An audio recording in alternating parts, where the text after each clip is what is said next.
Tapi manusia ni dia tenggelam di dalam kealpaan dan kelalaian. Dia sembang 45 minit boleh, tapi dia nak zikir 5 minit seperti membawa 1 tan batu di dalam jubah dan baju dia. Berat. 5 minit je. Itu kata hidayah. Ini yang disebut hidayah Allah. Wa in kanat mithla zabadil bahr, Nabi sebut sekalipun kesalahan dan dosa dia kecil, kesalahan dan dosa kecil.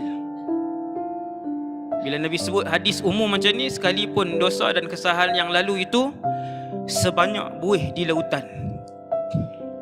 Pasal apa Nabi sebut dengan Nabi umpamakan seperti buih? Kata para ulama dua. Yang pertama, likathrati adadiz zabad, kerana banyaknya bilangan raghwah itu. Raghwah ni zabat samalah. Sebab banyaknya bilangan buih dan raghwah tadi. Dan yang kedua, kata para ulama, Nabi sebut seperti buih di lautan, kerana buih di lautan tak pernah habis.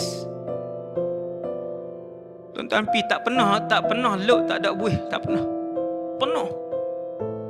Maka seperti mana juga dosa manusia yang sentiasa banyak, walaupun sekalipun sebanyak itu, kata Nabi, maka Allah akan mengampunkan kalau rajin sebut subhanallahi wa bihamdih.